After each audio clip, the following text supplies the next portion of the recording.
of our visual field.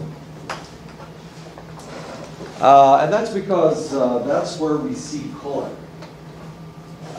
We see color in the fovea.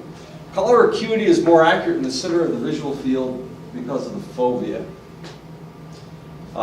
It's almost exclusively cones, of course. Moving out from the fovea, the number of cones decreases and the number of rods increases. So if we're looking at something at night, the best way to see something, it's about 20 degrees off center. And that's what they teach you to do in the military. They teach you not to look directly at a light because you won't see it. You're less likely to see it, and you can't tell how bright it is. So what they teach you to do is to go about 20 degrees off center. So it's right here. And you can see the light much, much better because at that point, and actually that's out here somewhere. That's out here. As you can see, there's not very many cones. And since you're not trying to perceive color, you're just trying to perceive light, it's much easier to see light. This may be one of the reasons why we see ghosts. If we're not looking at it, we see a light. And then if you look directly at it, it goes away. Oh my God, it must be a ghost. Obviously it's a ghost. Okay, so that's something people do. Okay, about 20 degrees out. And as I said, you're much more likely to see a light if you don't look directly at it at night. About half of the primary visual cortex is the V1. And most of that is, about half of it is devoted to the fovea. The V1 is the largest area of your optic area in the back of your head, in the occipital lobe. It's V1, and about half of it determines color acuity. This is one of the reasons that humans are able to concentrate their spatial field on tasks close at hand, such as reading and surgery. Of course, the visual field is quite large, but of course, if we concentrate on something in the middle, we're able to detect very small changes, very minuscule changes. And that's one of the reasons why we are able to do what we do. Dogs, cats, cows, these animals don't really need that type of visual acuity. I don't know, sometimes you limp worse than others. I worry about you. Is it getting better? It's no pain, no pressure on it. Okay. No pain, no gain. No, that's something else. Anyway, they don't really need the visual acuity, so their sense of sight is completely different than ours as humans. Since we have to do surgery, we have to read, we have to concentrate on things. If you're a beader, you have to pick up those little beads with the end of your needle. I know what you're going to do. It's a pain in the ass. And then you get the wrong color. Unless you got a whole handful of the right ones. But I was watching a lady up north, and she had all of her beads in one hand, and she would just dig down in there and she'd just pop them up. I know, and I don't know how in the world she ever picked them up. She wore glasses, and they were relatively thick glasses, but this lady was amazing. I mean, she beaded so much faster than I did. I'm kind of slow, but she was just as fast as lightning. Amazing lady. Really neat lady, too. Let's talk about going blind. Well, not really going blind. Scotoma is a gap in your perceptual field, usually due to an injury of the visual mapping area of your brain. And because of that, you've got dark areas. You've got areas that you're not really seeing. Usually what happens is somebody with scotoma, they will just fill it in. And they will assume that they're right, that they're correct.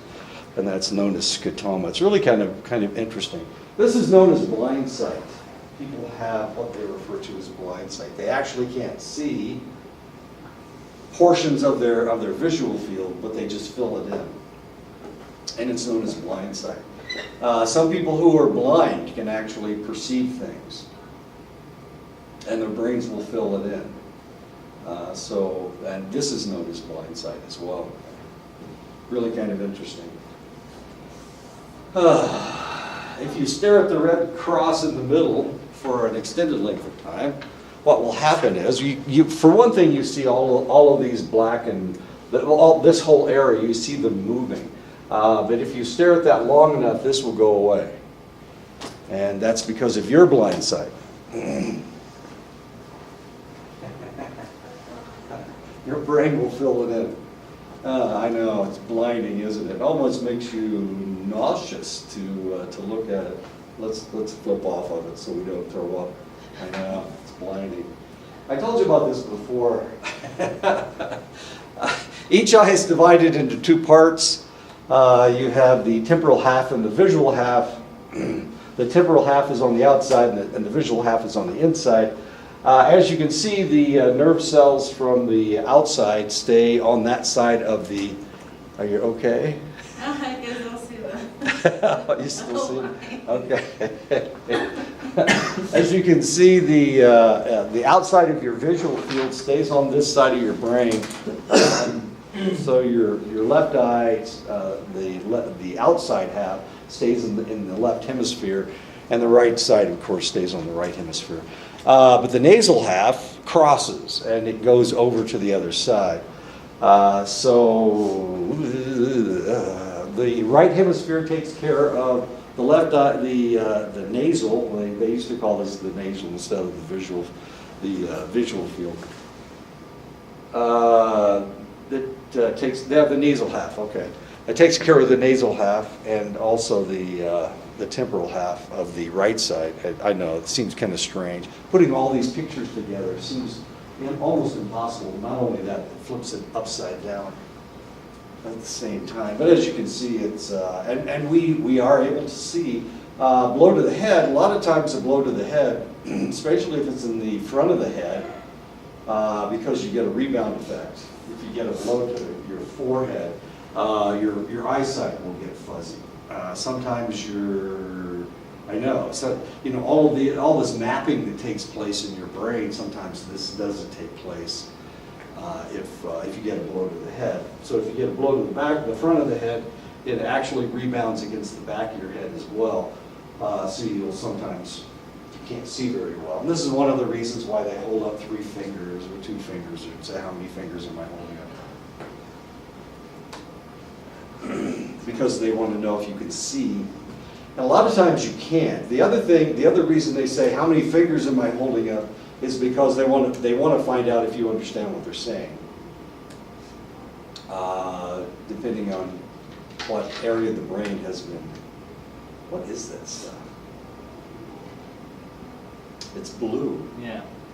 Okay. BCAA. Okay. I was just wondering. I've never seen. Okay. Except in Gatorade, of course. Okay. So this is one of the reasons why we talk to you when you've been hit in the head. We're trying to determine if you have a concussion and what part of your head was actually damaged. If you can't understand what we're saying, it was probably this part of your head, because that's where you interpret things. That's where you interpret language, right here on the left frontal lobe. And the visual field, of course, is in the back.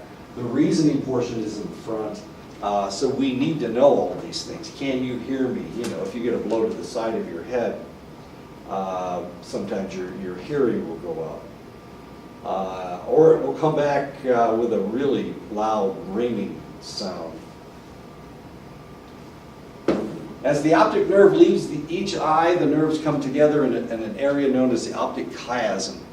And it's right where it's right back, right there in the middle, right behind your eyes, actually. At the optic chiasm, the nasal optic nerve crosses to the opposite hemisphere, and the temporal optic nerves stay on the same side, of course. And we talked about this before. Now we need to map it together. Now, if you think about this, we've got 4 different sections that we're dealing with, and everything's upside down. But we've got 4 different sections, and we're trying to create a picture. And they're all upside down, and you're getting, this hemisphere is taking care of the outside of this eye and the inside of this eye. And the opposite is happening on the left side. So you're mapping all this together and creating a picture. Okay. After the optic chiasm, the nerve pathways are known as the optic tract. Most axons of the optic tract terminate in the lateral geniculate nucleus of the thalamus. We make fun of the thalamus all the time because we thought for the longest it's relatively large. And since the thalamus is so large, we assumed that it did a lot of things, and then we couldn't figure out what it did. We didn't see anything really important that it did. So people started thinking that it was vestigial, that we didn't need it. It was a structure that is used by lower animals. But the reality is it organizes things. It organizes lots and lots of things. Or it organizes movement, tells you where it sends a message. It's kind of like a central location where all the information comes in and then it distributes it out to where it needs to go. And that's what the thalamus does, and that's what it actually does with eyesight. The optic chiasm, the pathway is known as the optic tract. Then it goes into the LGN, the lateral geniculate nucleus. From the lateral geniculate nucleus, the axons radiate into the primary visual cortex, the V1 of the occipital lobe. And of course, the V1 takes most of the information, your eyesight information, and arranges it it maps it on the back of your head. Okay. This is somebody who's not looking at anything. As you can see, we don't have a whole lot of activity here. The information, the visual information has started to come in, and as you can see, the more information that comes in, the more concentrated it is in the V1 area of the brain. So I put that in there, I hope. Anyway. The primary visual cortex is sometimes called the striate cortex because of striations that run through the area. It's really kind of fascinating. I'm going to show you this next time, or on the next slide. Visual areas of the brain not in the striate cortex are known as the extrastriate cortex. Some axons of the optic tract send their axons to the superior colliculus, where the superior colliculus helps the eyes track rapid movements. And of course, this is very important, the changes of things. A lot of times we concentrate on something central. We're not moving our heads around. We're not looking at movement. And some people, the less you look at movement, the less likely that you're going to pick up movement, as odd as that seems. My wife can't see rapid movement, so if there's a deer running across the road, sometimes she misses it because she's focusing on the road, so she's not, doesn't pick up a rapid movement. But I guess the more military, well, she was in for a long time, but she was in an office almost the whole time, so they didn't really train her to do these things. But in the military, of course, we're trained to detect movement because that could be the enemy. It's usually a rabbit, but sometimes it's the bad guys. The bad guys are hoping that you don't see them anyway. So we developed this ability to detect movement. So you get kind of hypersensitive to these things, as it were. Rapid eye movement. Anyway. So I see all this stuff, and my wife doesn't, and I keep pointing these things out to her, and by the time she goes, huh, where? It's, we're already past it, so, or it's already gone. Did you see the turkeys? No. Oh, she drives me crazy. Obviously, she drives me crazy. The LGN is arranged in 6 layers. The outer 4 are the parvocellular, or the P layers, and the inner 2 are the magnocellular, or M layers. And as you can see, this is a stain of a slide. As you can see, the P cells look very much different from the M cells. The M cells are much darker, they're larger, and that's the reason they're called magnocells, is because these cells are much larger than the P cells. The P cells are small receptive field, have small receptive fields, while the M cells have large receptive fields. In other words, the M cells are seeing your entire visual field. The P cells are just seeing various pixels of what you're looking at. The M cells are sensitive to low contrast and rapid change. So if we have rapid movement, the more M cells you have, and of course you need to train this, and this is one of the reasons why military people are trained to see movement. The more you train yourself to see movement, the more you will be able to see movement. And because of that, the M cells are sensitive to low contrast, so it doesn't have to be a large difference. A lot of times, if you're looking at a deer that's moving, you can't see them because they're camouflaged. But if you see them move, there's very little difference between what you saw before and what you're seeing now. So they're sensitive to low contrast. In other words, they can see camouflage, and also to rapid change. And of course, that's what happens when something is moving. Nothing worse than seeing leaves move and thinking that you're seeing something else move. Whoops. About 10% of the retinal ganglion cells are M cells. 80% of the retinal ganglion cells are P cells. And one of the reasons is because we don't really need our M cells unless we're out hunting or out trying to detect something. We're outside and we're seeing a lot of contrast. If we look on, and this is one of the reasons why if you watch television, watch a lot of television, they change scenes a lot, and they're changing scenes a lot more now than they were in the past. If you watch old television shows from the 60s, 70s, and 80s, there's not as much movement taking place. But now if you watch something, it's like every 10 seconds something's changing.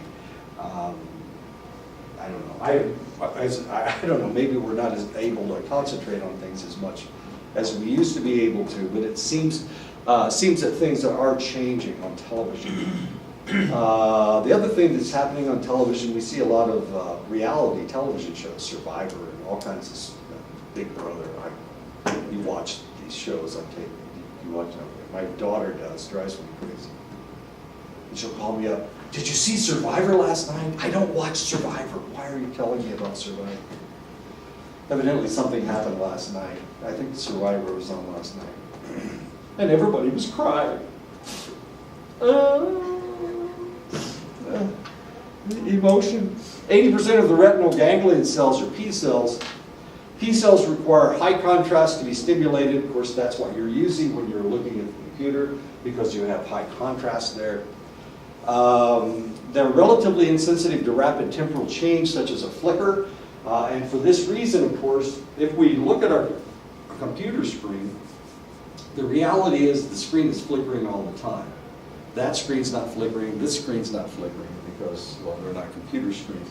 But your screens are flickering. And this is one of the reasons why they very rarely show a computer screen in a movie. Because if they do, because they're taking individual pictures and putting them together, you can actually see the flicker. And that's one of the reasons why they don't do that.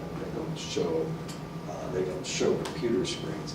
And if you've ever watched a sporting event where they're talking to somebody and they've got a computer sitting over here, it looks like the computer's flickering.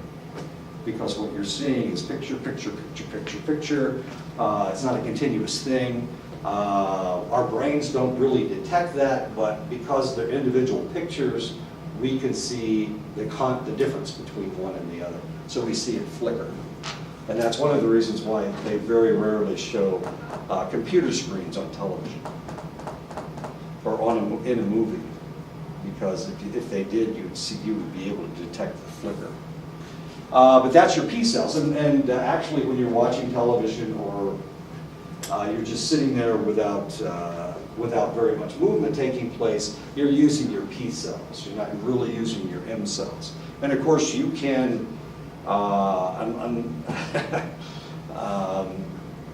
you cannot use your M cells to the extent that you hardly have. Your M cells are very, very functional, which is what's going on with my wife, since she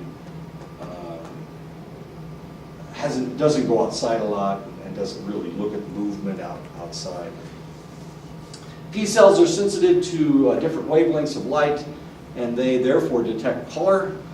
P cells have sustained responses. P cells have high acuity, and that's one of the reasons why you can detect very subtle differences between one color and the other. Oops. The primary visual cortex, the V1, is the first and most abundant area in the human brain.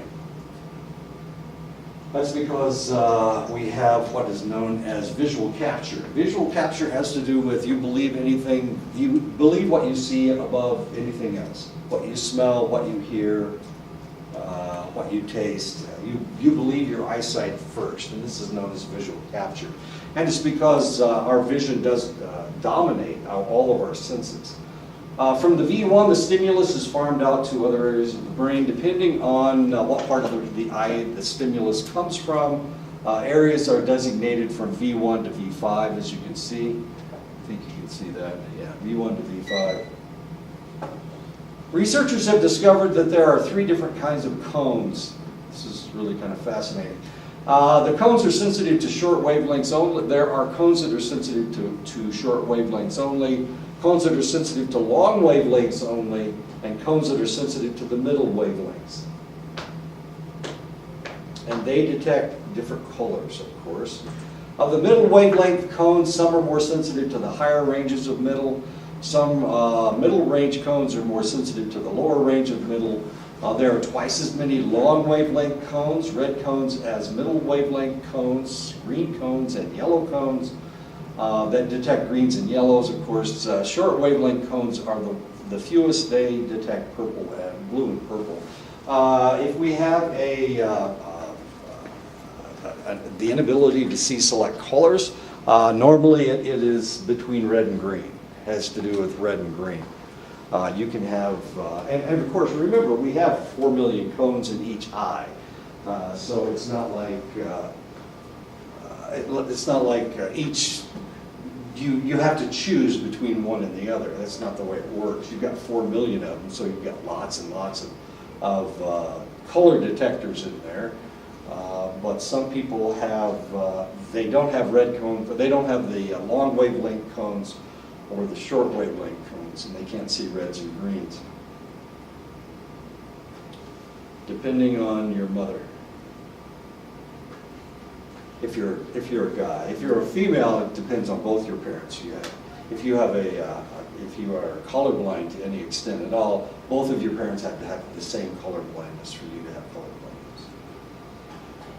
But males, of course, they get their color detection from their mother. So if their mother has a flaw on her, which she probably doesn't even know, because of course she's got 2 X chromosomes. So if you have a flaw on your X chromosome, it has to be from your mother, of course, because she's the only one giving you an X chromosome. Strangely enough, all babies, all ova are X's. It's the sperm that determines whether the individual will be male or female. Myopia is a condition where the eyeball is elongated, causing the image to focus on in front of the retina, causing a blurred image. And actually, that image doesn't look too bad if we're looking at her, but she's a lot closer to us than they are in the back. So people with myopia, they only see a blurred image. There is some evidence, of course you can correct this with glasses. There is some evidence that nearsightedness is caused when children look at images too close to their faces, and this is one of the reasons why in the old days, of course, they told you to not get too close to the television set because you would cause nearsightedness, which is true to some extent. So if you're only looking at things like this that are very close to your face, then potentially you'll develop nearsightedness. Now the interesting thing is that when I've been in academia almost all my life, and I've got really good eyesight. Well, my eyesight's not that good anymore. But one of the things that I suffered from was the fact that when I went into a classroom and I didn't wear glasses, of course, for some reason they didn't think that I was a serious scholar.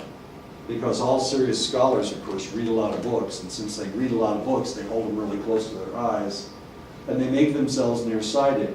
So if you're a really serious scholar, you wear glasses because you read so much. That was the idea. But of course, if you're smart, you don't put that damn book right next to your face and make yourself nearsighted. Anyway, because I had good eyesight, they assumed I wasn't a serious scholar, as confusing as all that is. And that, not only that, I was also an athlete when I was an undergraduate, so they didn't like that either. Anyway, nobody thought I was a serious scholar. That's okay, I don't care. I don't care, it didn't bother me a bit. So when I went for my PhD, of course, the people that knew me didn't think I was very smart, just because I don't wear glasses. As stupid as that sounds, I know that's kind of silly. This can be prevented. Okay, we can prevent myopia by allowing reading in adequate light. So there you go. All you need to do is not read in the dark. Now, why did scholars have to, why did they have problems in the past? They had problems in the past because our light wasn't very good. Until they developed the light bulb, of course, they had to read by candlelight. So if you were a serious scholar, then you read at night. And of course, since the light's so bad, you can't read very well. And you have to hold the book really close to your eyes. Okay, and that caused myopia. That was in the old days. Of course, this is the modern times when we have white lights and we can sit in the library with these bright white lights shining on our reading material so that we can see. We can also prevent myopia by avoiding small type. And of course, you can make your computer any size you want. You know, make it big words or small words. And as an old man, I make mine as big as I possibly can. Reading without glasses at any time that you can do so. And of course, I don't wear glasses. I try not to wear glasses any more than I have to. Right now, I'm not wearing glasses. I can see fine. I can read this stuff. I can read that stuff. Oh, I forgot that it gets blurrier and blurrier and blurrier, and then it pops back to normal. Come on, you can do it. Oh, there we go. Okay, this is my favorite chapter. The next chapter is my favorite chapter. Chapter 11, we get to talk about muscles. Oops, that's chapter 10. Evidently, I can't see very well. There we go. Chapter 11. Motor control and plasticity. Muscles are a mystery. Why do muscles work? It doesn't make any sense. Why are we so strong? Why are we able to walk? Why are we able to sit up? Our muscles keep us erect. They keep us up. They keep us from falling over and crawling around like an amoeba. Anyway, those are our muscles. Muscles cover our, I'm sorry. Let me pop that thing down. Muscles cover our skeletal system and they provide movement. Muscles are important. They also provide protection for the organs that lie underneath. So the stronger your muscles, the more likely you can protect your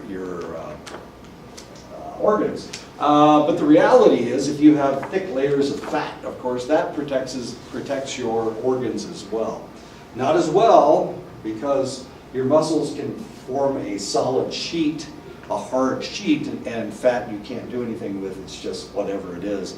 But muscles, of course, you can tighten them up and you can protect your inner organs. How muscles attach to the bone is an indication of the type of movement that they perform. Muscles only provide force when they contract. In other words, in order to make you, to allow you to move, they have to contract. They have to become smaller. And a perfect example of that would be if you take a weight that's relatively heavy and you pull it up to your chest without moving your elbow, then you can watch your bicep get bigger. Why does your bicep get bigger when you move it up? Because it's contracting, it's getting smaller, so it's compressing itself. And because of that, it looks like it's bulging out, and it is actually, because it's getting smaller. So that's the way muscles work, by contracting. And if they don't contract, then they don't work. All muscles. Now the bizarre part about your arm is that you've got your bicep, but you also have your triceps. So there are a lot of guys out there, I've been in weight rooms, who are they're working on their biceps, but they don't care about their triceps, which are, I know, they don't care about their triceps, they just want to have big guns. So they only work on their biceps and they don't work on their triceps. But the reality is, movement has to be in both directions. Okay. Yeah, so they do curls, but they don't control the weights coming down, they just kind of drop them. Mhm. So they're not working on their triceps at all, they're just working on their biceps, and then they drop the weights, and then they lift it up again, and then they drop the weights. So they're not working on both sets of muscles. All right. Some muscles maintain body posture, some muscles produce movement around a joint. I lecture for 3 hours every morning, and I'll tell you what, and of course I don't sit down because, I don't know, I'm too stupid, I guess. If I were smart, I would sit down and rest, but by the time I'm done with 3 hours of lecture, my back is sore, it's tired, it's really tired. So I go downstairs and collapse for about 30 minutes after sometimes my muscles actually get sore. I mean, they stay sore because I've done something to them, obviously. So body posture is really important. It allows you to stand up, allows you to bend over and hold that posture for an extended length of time. Some muscles produce movement around the joint. Any movement that occurs in the body is performed by muscle. Muscles are connected to the bone by tendons. Tendons are very, very strong. They're extremely strong. They very rarely will pull a tendon. You may pull a ligament, you may pull a muscle, but you hardly ever pull a tendon. The only time a tendon would pull would be if you were in an extreme position, like in an accident, where there was a blow. You had tightened up, or you had something extended, and there was a heavy blow, and that might separate the tendon from the bone. However, when people make their muscles stronger than they're supposed to be, by taking steroids, sometimes their muscles will get so strong that they will actually pull the tendon from the bone. And anytime that happens, we know why that's happened. That's happened because they are taking steroids. I had a friend in Phoenix. It was my daughter's roommate, and he was a bodybuilder. And one day he pulled his pectoralis muscle. You don't pull a pectoralis muscle. You just don't do that. Well, he pulled his pectoralis muscle. And as soon as he did that, everybody knew that he'd been taking steroids, because he had made the muscles stronger than they were supposed to be. They couldn't maintain that strength, and when he tried to lift more weight, he pulled the muscle. He pulled the tendon from the bone, and of course it had to be surgically reattached. That's the way it works. So anytime we hear of somebody pulling a tendon from anything from the bone, the muscles are supposed to be connected to the bone through tendons. Anytime we hear that, we know that this guy's been doing something he shouldn't have done, or this lady has been doing something that she shouldn't have done. If a muscle can only get so strong, if Aaron and I were lifting weights and we were both trying to build up as the best we possibly could, that we would I'm shorter than he is. So my muscles would develop differently than his would. As a matter of fact, mine would probably develop better than yours because you're just too damn tall. And tall people have a hard time putting muscle on because your muscles are too long. But it's easy for us short little guys because, you know, we can do a lot of reps and the angle of movement is much better for us. So you have to look a certain way. You have to be a certain type of person to be able to put on a lot of muscle. Yeah, tall, slender people like you, sorry. You can work on it and actually you'll get a lot stronger, but it's not going to look nearly the same as it would on me. I mean, I can bulk up. I can really bulk up. Not now. I'm way, way too old. You'll always be a wimp, Aaron. That's what I'm trying to tell you. You'll always be a wimp. Better help you sleep at night, Bruce. I wonder why my little brother doesn't get too much or too big because he's really tall and really skinny. Yeah. But my other brother is tall, but he's kind of heavy set, so Yeah. he can grow muscle. He can bulk up, yeah, exactly. That's the way it works. That's just the way it works. If you're barrel chested, yeah, if you're barrel chested, like a lot of the Pueblos Indians are kind of short and squat. Barrel, but they've got big chests. I mean, they've got this big, huge mass right here, so they can put on lots of muscle. So they can get big shoulders and they put on a lot of weight in their pecs. They can tighten up their abdominal muscles really well. Now, one thing about a tall, skinny guy, he can get really good abs because it's, yeah. Whereas short guys, you know, we're compacting our abdominal muscles all the time. So we kind of look fat, which is a little bit different. Anyway. Oh, okay, so I was talking about lifting weights. So if we lift weights, and I start taking steroids, of course, if you're lifting weights, you can only lift so much. You know, my body mass can only lift so much weight. But if I took steroids and I built my muscles beyond what they should be, then potentially I will pull a tendon. And if I pull a tendon, then we all know exactly what happened. Once upon a time in a land far, far away, Cincinnati, there was a baseball player by the name of, what was his name? Junior. I can't think of his name. Really good ball player, just retired a couple of years ago. Anyway, he pulled a tendon in his leg. And of course, everybody knew exactly what was going on. But he claimed he had never taken steroids. This is during the steroid era, too. So he was the only one not doing it, which is kind of exciting. Around a joint, there are two sets of muscle groups. When one group contracts, of course, the other extends, and these muscles are known as antagonists. And of course, the best example is the biceps and the triceps.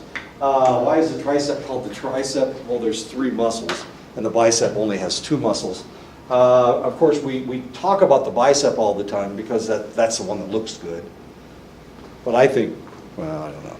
Anyway, the tricep, of course, when the bicep is relaxed, then the tricep is contracted. So you can work on either group, or you can work on both groups at the same time. That makes sense to me, but we never see that. We see guys with big guns with no triceps. Or we see guys with really big triceps, and their guns aren't very big. Their biceps aren't very big. So what you have to do is you have to work on both groups. You can't do this. The same exercise really doesn't work for both groups, oddly enough. It seems like it should, but it doesn't. So you have to do tricep exercises. You have to do bicep exercises. You actually build muscle faster that way too, doing negative repetitions. Right. As far as coming back down like you're explaining. Exactly. Well, actually, the best way to build muscle is with light weights, with small weights. The big weights, you cheat too much when you use heavy weights. And you can't help it because when you're lifting weights, it's the range of motion that actually is building the muscle. So you've got to have range of motions. But what people do is, they're going to the gym, they don't want to lift 20 pounds 100 times. What they want to do is they want to show off to everybody with 90 pounds or 100 pounds. Look at me. And of course, they're not really, there's not a full range of motion. You have to have a full range of motion to work the entire muscle. So in order to work the whole bicep, you have to go all the way down to your leg and then pull it all the way up, and that works the entire bicep. If you only go down to here, then you're only working part of the bicep, and you're not really building the whole thing. I've got a tape that talks about that range of motion. My son talks about this all the time. He's a bodybuilder. And he's watched me lift weights, and he says, "Dad, you cheat too much." And he's right, I cheat way too much. And I can't get in the gym, I don't have time. Muscle groups that act together to perform the same act are known as synergists, and that's the bicep and the tricep. Muscles are made of thousands of fibers. These muscle fibers are made up of two kinds of filaments, thick filaments and thin filaments, arranged in a regular pattern. Thick filaments are made up of myosin, and the thin filaments are made up of actin. All right, I can talk about this all day long. It doesn't make any sense. So I need to show you a film. Let me see where the film is. There it is. Okay. You need to see this film. If I show you the film, it makes more sense what I'm talking about. Here we go.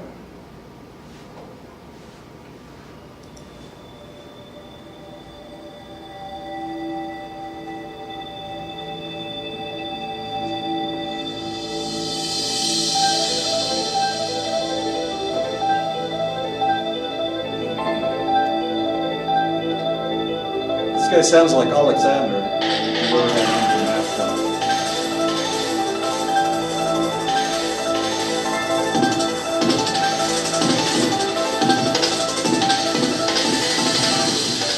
The skeletal muscle of animals, including humans, are striated. They exist in bundles of thousands of muscle fibers. A single muscle fiber is actually a muscle cell, and as you can see, muscle cells are very elongated and contain several nuclei.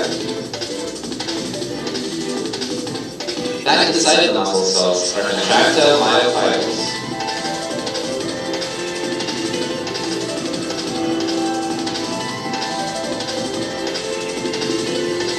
Myofibrils show the striated pattern is repeating subunits called sarcomeres.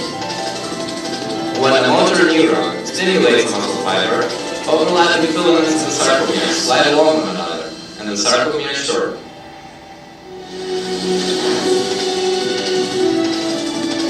The repeated pattern of the sarcomere tells for the arrangement of the lineage proteins within the myofibrils.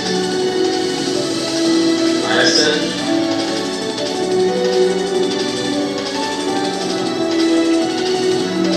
and actin. The myosin head is the actual mechanism for muscle contraction.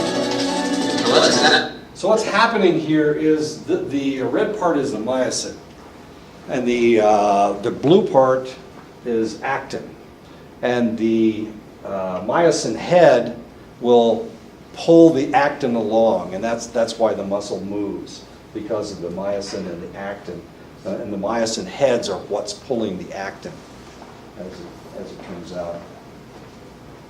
Okay, I'll start him again. I can't understand a word the guy says. In the process of first of all, when the motor neuron stimulates muscle fiber, calcium ions are released from the sarcoplasmic reticulum. The ions force intravenously to displace and expose myosin binding sites to actin. An ATP molecule is then hydrolyzed, and the myosin head forms a cross bridge. When the ATP is replaced by a new molecule of ATP, the myosin head detaches from actin and goes back to its original state. And that's pretty much the whole process. Yeah, we're talking about ATP changing to ADP. And when an ATP changes to ADP, we also get a molecule of phosphate. So phosphorus and calcium are very important to muscle movement. But we also, of course, need sodium and potassium, and chloride, of course. So all of this is taking place. So if you're exercising a lot and you're running a marathon, if you run a marathon, which takes a couple hours, well, 3 or 4 or 5 hours. If you're running a marathon, of course, you need to bulk up on calcium, on potassium and sodium, and chloride, and also phosphorus. This is really important. Now, most of the phosphorus is inorganic phosphorus, so it's inside the body. But you need to maintain a select level of all of these nutrients, and that's why people drink Gatorade. Gatorade has all of this, has all the electrolytes in it. But of course, what we're doing here is moving the muscles. Of course, in a marathon, you're moving your muscles continuously and trying to keep them from getting fatigued. And one more thing. Each myosin had an attitude and releases from actin independently, unused. Otherwise, myosin had its body released at once, and the whole muscle would go into a relaxed state. And that wouldn't be good.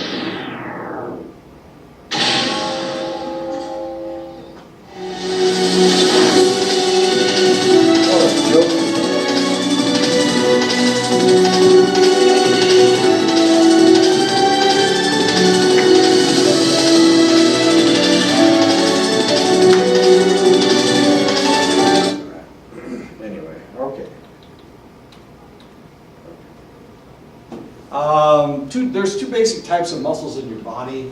You have striated muscles, of course, and we can see this if we butcher a cow, we butcher a sheep. We can look at their different muscles. If we look at their heart muscle, it looks completely different than their leg muscles in beef or in whatever it is that you're looking at. This is the way almost all of your muscles in your body look. However, you do have smooth muscles in your body as well. And those smooth muscles are primarily in the digestive system and they're in the heart. These are controlled, the smooth muscles are controlled by the autonomic nervous system. It's the stuff that happens that you don't have to think about, like your heartbeat. You don't have to go, beat heart, beat heart, beat heart. I mean, you'd have to think that like every second or so. Same way with your digestive tract. You don't have to concentrate on whether you're digesting food or not. You have no clue whether you are or you're not. But normally you're digesting food unless you're in a very stressful situation. Your digestion is taking place on a continual basis. If you eat, if you eat food during the day, usually you're digesting food almost all day. And it takes a lot of energy, actually, to digest food. But that's primarily done with smooth muscles. The other type of muscles are striated muscles, and of course that's the skeletal system. Since different muscles perform different tasks, each requires different speeds, precision, strength, and endurance. Striated muscle fibers come in two forms, fast muscle fibers and slow muscle fibers. We used to talk about fast twitch and slow twitch muscles when we were talking about whether you're a sprinter or a distance runner. Theoretically, slow twitch muscles are good for distance runners, and fast twitch muscles are good for sprinters. Now the question is, can you be both? Can you be a sprinter and a distance runner at the same time? Is that possible? Maybe. What do you think? Yes, you can be. Have you ever known somebody that was really fast, but they were also a good distance runner? Okay. Yeah, it's possible. It is very possible. All you need is both the fast twitch and slow twitch. Now, some people do only have primarily fast twitch muscles, in which case they would be a very good sprinter, but not a very good distance runner. My son was both. He was a sprinter and a distance runner. He was actually faster than I was, which irritated me to no end. But he was also a cross-country runner, so he actually got a scholarship to college as a distance runner. So, but he's also a sprinter. In high school, he was able to do both and to win almost all the time. Striated muscles, so they do come in the two forms, the fast muscle fibers and the slow muscle fibers. Eye movement, of course, must be quick to follow the movement of speeding objects. but only for short periods of time. Therefore, the extraocular muscles are fast muscle fibers. Fast muscle fibers react promptly and strongly. They fatigue very rapidly. They are used when muscle tension must change frequently. So the fast muscle fibers. Now the question is, so you need to lift something.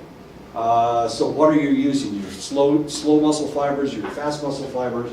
The answer is it's your fast muscle fibers that you use. Now because they are fast muscle fibers, they fatigue fairly quickly. And for that reason, you can't lift something and maintain it for an extended length of time. And if you watch people lift in the gym, they certainly don't do that. They lift, they'll make a lift, and then they'll lower it so that they have this short rest, and then they'll do it again. They will lift in that manner. Slow muscle fibers have greater resistance to fatigue. They are used mainly to maintain your posture. So your slow muscle fibers, of course, are a little bit different than your fast muscle fibers. Muscles react to stimulus coming in from motor neurons. The axon will split into many branches and activate many muscle fibers. As the axon is activated, it releases the neurotransmitter acetylcholine. So if you lose the acetylcholine in your system, for one thing, you won't be able to remember things because, of course, acetylcholine has to do with memory, but also you won't be able to move anymore. And this is one of the problems, of course, that we have with individuals suffering from Alzheimer's disease. They lose their ability to remember things, but they also lose their ability to move. Acetylcholine makes the muscles react by opening sodium and calcium channels in the muscle fibers. And that's what the guy was talking about. The ionic change allows the muscles to contract. The point where the muscle fibers in the nerve structure communicates is known as the neuromuscular junction. Neuromuscular junctions are very large and they are very effective, and for that reason, of course, they can control relatively large muscles. Each neuromuscular junction releases enough acetylcholine to not only cause one reaction, but several at the same time. One cause of muscle fatigue is due to diminished effectiveness of the neuromuscular junction. Muscles develop coordination when axon terminals migrate to specific target muscles and acetylcholine receptors migrate to the clustered axon tips, allowing for more efficient muscle reaction. And of course, that's what you're looking for. So when people try to build muscle, when they go into the gym and start lifting weights, the first time they lift weights, they're okay. They don't have a lot of, they can lift a lot and they're not really very sore. And they're going, wow, this is great. Look at this. Look at all this.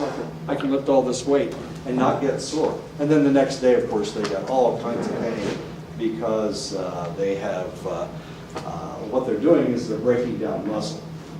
And when you first start lifting, of course, that muscle hasn't been broken down yet. You haven't really destroyed any muscle tissue yet. And for that reason, you can lift a lot. And of course, that causes a lot of problems the next day. You can barely move. But what you have to do in order to, so the people that really look good, the people that lift a lot, what they're doing is they're developing better coordination in their muscle groups. And the better coordination you have, that means the next time that you will be able to do exactly the same thing you did before. So you'll work on a select area of your body. And that's usually what bodybuilders will do. They'll work on back today, and they'll work on shoulders, and then they'll work on arms, they'll work on legs. My son used to do that. He used to work on one muscle group every day. So he went to the gym every day, which was okay. I mean, if you've got time to do it. He was a bartender, he had nothing else to do. It's not like he had to use his brain for anything. And now he's a math major. He's getting his master's degree in mathematics. In classes, I don't even understand what they mean. Cultural psychology, physiological psychology, all this stuff makes a lot of sense, right? The classes he takes, analytical, I don't know. None of it makes any sense to me. All these words, none of it makes any sense. He obviously took after his mother. No, actually, he took after my dad. My dad could, he could look at a group of numbers and he'd just add them up in his head automatically. He's just amazing. Muscles react because spinal or cranial nerves send messages to the muscles through efferent neurons. Motor cells of the spinal cord are larger and faster than motor neurons, than other motor neurons. Generally, small motor neurons activate slow muscles and are more easily excited. And that's, what, of course, what keeps you erect. That's what allows you to sit in your seat. It's maintaining your posture, of course. Large motor neurons tend to activate large muscles, which require more stimulation for activation, of course. So if you wanted to, you've got some fairly large muscles in your body. Your biggest muscles are your thigh muscles, of course. So if you wanted to stand up, I mean, you almost have to think about it. You can't just automatically pop up. It just doesn't work that way. You might pull a muscle. You got to be careful. So it takes a lot of stimulation in order to move those big muscles. You've got another large set. Your pectoralis muscles are fairly large as well.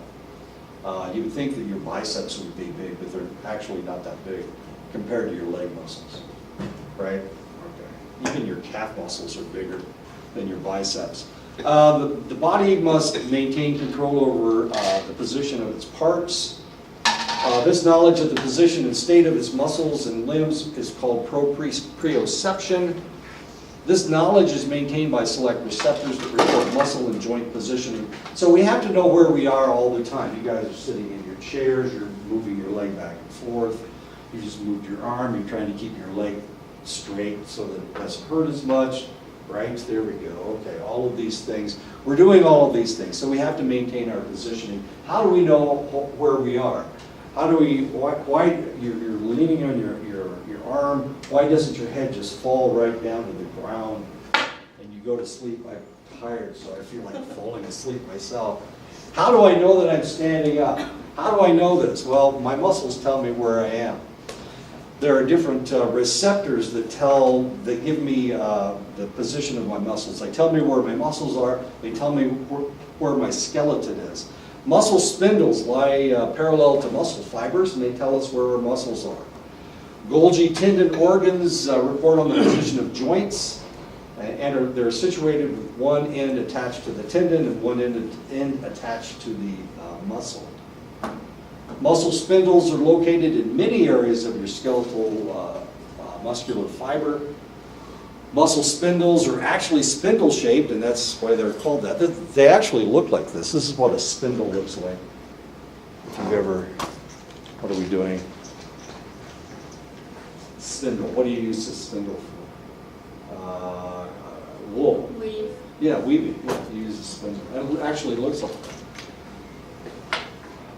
It consists of an afferent element and an efferent element. The afferent element, of course, is collecting the information, and the efferent, and it sends it out, and the efferent is collecting the information as it comes in. Their primary function is to maintain their posture and to tell when they have been in a position too long. And of course, your body is telling you that if you've been sitting in the same position too long, your muscles start getting a little bit stiff, and your body tells you that you need to move. One of the reasons that I move around so much is because that's what's happening with me. I told you after 3 hours of lecturing in any given day, my back gets kind of tired. Well, that's one of the reasons why I have to move around so much. I don't have a bad back, which is kind of amazing because of all the crap that I've done in my life. But, and all the times I've fallen out of things. But you would think that, so you'd think that I'd have a lot of back problems and whatnot, but I actually don't. And that's mainly because I concentrate on taking care of all my body parts and making sure they function properly. When a muscle fiber is activated, the muscle spindle reports rate of change. Rate of change refers to the change that the fiber has gone through to be able to function. The muscle spindle also reports force, the force required to maintain contraction. If you're lifting weights, so Aaron goes into the weight room and is trying to show off for somebody. There's a big bulky guy over there, and you want to show him that you can lift more weight than he can. So you grab a 90-pound weight and try to curl it. Well, that's not going to work because your muscles the muscle spindle will tell you that's too much weight. It's going to tell you to go down weight. So you try to do 50 and you go, oh, that's easy. We can do that forever. And then tomorrow, of course, your biceps feel like, there's pins and needles in there somewhere. Anyway, so way to go. At least you showed off in front of that guy, and now you lifted 50 pounds. Anyway, so it tells you how much force that you need. I was helping a friend of mine move we were building a platform. And so it was already built. All we had to do was lift it and carry it in there. And of course, he's this huge Puerto Rican guy. I say huge, he wasn't that large, but he was bigger than me. Anyway, so he's got one end of it and I've got the other end of it. And he picked the thing up with no problem at all. I tried to pick up the other end. I'm pretending I had the heavy end, right? And I couldn't lift it. And I told him, I can't do this. And he goes, what? Oh, no, let's switch sides. And so we switched sides, me thinking, of course, well, this must be the light end. He's smart because he's moved this thing before. No, it's the same thing. They were both too heavy for me to lift. So I couldn't help him. But he was able to lift one end by himself. I knew that I couldn't do it. Even if I got it up, I wouldn't be able to move with it. Of course, that takes a little bit more. It takes leg muscles as well as arm muscles. Anyway, I know. I'm not as strong as I think I am. Anyway, so the muscle spindle will give you that information. And of course, you need to listen to your muscle spindles. They will tell you how much wood you can pick up at one time. I was watching The Great Escape last night, and one of the actors had a whole stack of wood. I mean, these are boards, and it's like 3 boards wide, and it's like big. And he picked that thing up, and I'm going, wait a minute, wow, that's heavy. That's really heavy, because I just carried some wood in. But he lifted that whole thing, I mean, that whole stack of boards. Of course, it's all concentrated, but he was able to do it. Anyway, so your muscle spindles will tell you how much weight you can lift and how much weight you can't lift. If you went out and tried to lift a car, the back end of a car, even my car, which is not that heavy, it's only a tiny little thing. You guys could probably pick it up and carry it someplace. The cigarette box. I shouldn't give you an idea, huh? Muscle spindles have 2 types of receptor endings. Primary sensory endings wrapped around the middle of the fiber they are activated during the initial phase of contraction, and then they adapt to a lower discharge rate. And this is one of the reasons when you lift something, when you initially do it, you can actually feel it pretty good, but then you have to maintain it. And that's what what happens is it doesn't feel like it's that heavy after you've lifted it. And that's because you're getting a different reaction. You're getting different information from the muscle spindle. It's telling you, it's like if you hurt yourself, the pain is intense in the beginning, and then it kind of dissipates a little bit. And the same thing is happening with your lift. The secondary sensory endings are found near the smaller ends of the fiber. They are not activated at first, but only after a prolonged use. And the reason that they give you this information is they're trying to tell you to put the weight down stupid. That's what they're trying to tell you. So the secondary sensory endings will give you this information. They tell you when you start getting tired, so that you know that you are going to have to do something with that weight, no matter what it is.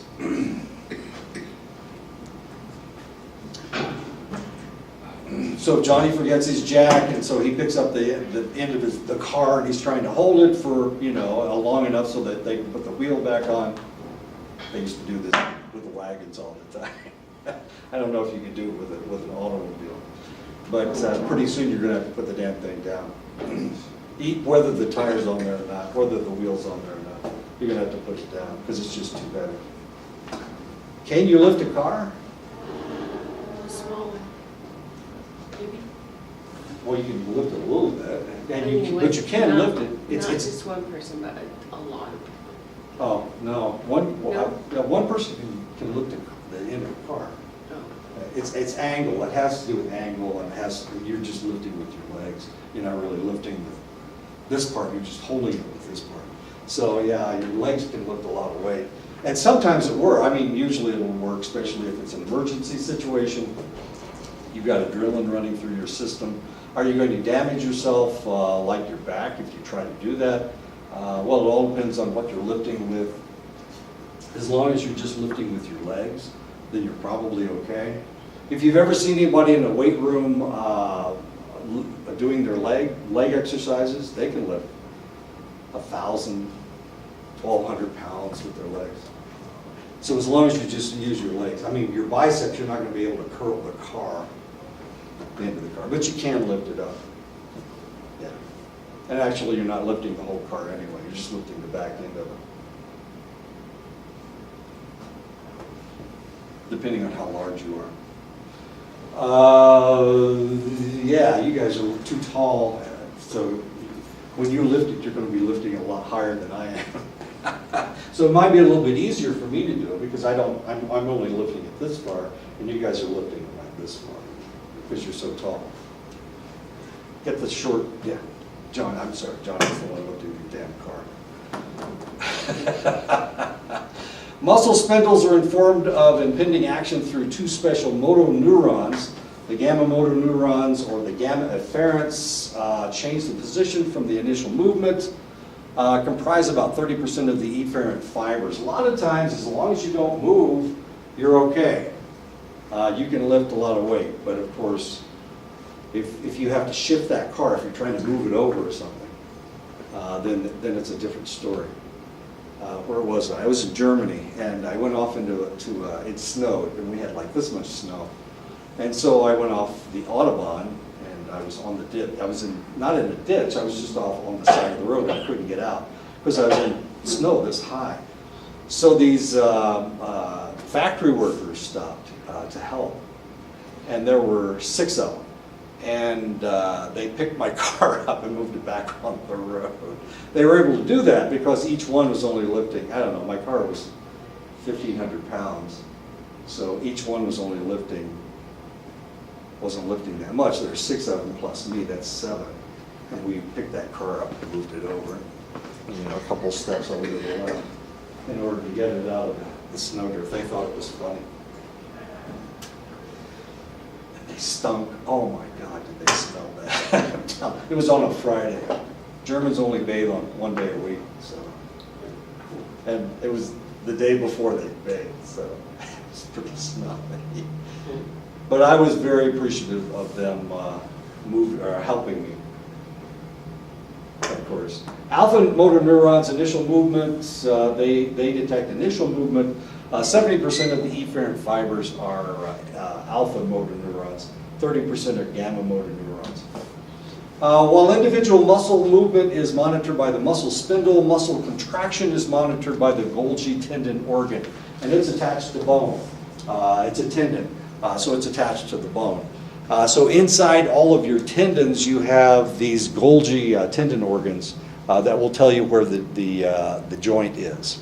Golgi tendon organs are able to monitor muscle and movement, joint movement, because joint movement is controlled by tendons connected to the muscles, of course. So each tendon will tell you what's happening with that joint. So if you pull a tendon, and of course we talked about this earlier, if you're taking steroids, then your muscles are stronger than they're supposed to be, and you will potentially pull a tendon. But other than that, if your muscles aren't that strong, except for a strange blow to your body or something, then you won't pull any tendons because your muscles aren't strong enough to damage your tendons. But if you take steroids, then your muscles get bigger than they're supposed to be. And of course, at that point, you pull a tendon. And as I said before, the long tall, slender people, of course, they build muscle differently than us short, squat fellas. We can build bigger muscles, but of course we can't build muscle bigger than your body can maintain. And this is one of the things about people. I mean, you can look at a person and you can tell whether they, how much muscle mass they can put on, no matter how much lifting you do. But you can only lift enough weight to keep from pulling your tendons. Your muscles can only get strong enough to not pull your tendons, actually. So if you have weak tendons, you have weak joints, you have loose joints, then it's really hard for you to put on muscle mass, because you'll pull your muscles. Your muscles will pull before your tendons will pull. Okay, you'll damage your muscles before you damage your tendons. And if you take steroids, of course, that allows you to build muscle without pulling the muscles, usually. So your muscles get too big. That's what a Golgi tendon looks like. It's on the inside of a tendon. It's kind of like a muscle spindle. Golgi tendon organs are somewhat insensitive to passive muscle stretching because they are connected to the elastic component of the tendon, and it is only activated under heavy loads. So the Golgi tendon will only tell you if you're lifting the damn piano. My wife always had pianos. I hated pianos. They're heavy. They're so ridiculously heavy. They've got an iron. They've got this chunk of iron in them called a sounding board, and the thing literally weighs a ton. They're horrible. So if you like pianos, try to move one of those damn things sometime. My wife had 6 or 7 pianos. I hated pianos. I still. Does she know how to play it? Yeah, I guess. I don't care. I hate pianos. They're just horrible, horrible things. Why in the world would anybody put together a torture structure like that? What about those portable pianos? You mean keyboards? Just the keyboards? Oh, yeah. Yeah. Still pianos. Yeah, see, they don't have a sounding board. It's all done electronically with a keyboard, but this is before electronic anything. So uprights, baby grands, I swear, I hated them. I always wanted to play piano, but I never learned. And If I had one, when I'd you give said it that, to and I'm like, you. I hate them. I'll tell you what, I would give you my piano if you can bring the guys over to move it. You're going to have to bring your whole family over too. Joe's behind you, maybe he'll help you move it. I hate pianos. Okay. The Golgi tendon organs detect overloads that threaten to tear muscles and tendons, of course. Activating the Golgi tendon organs inhibits the motor neurons supplying the muscle that pull on the tendon, and thus, by relaxing the tension, prevents mechanical damage. And this is the job of the Golgi tendon. It will shut the muscle down. Well, it doesn't really shut it down. It tells it, I'm going to stop giving you as much blood as you have now. I'm going to stop the reaction. That's what it's telling you, and that's where fatigue comes from. Part of it comes from the Golgi tendon telling you, I'm going to stop. I'm going to stop the whole process, because otherwise you're going to hurt something. Why don't we stop right here? Next time I'll show you the building your muscles, how you build muscles. As exciting as that is. And I'll show you a guy that's really ripped. This guy's a bodybuilder. And he's going to show you why you can't build your biceps. Or why you're not building your biceps. Okay, anyway, I'll see you guys next time.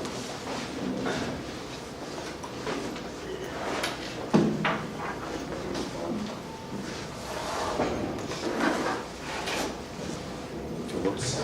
Turn this thing on.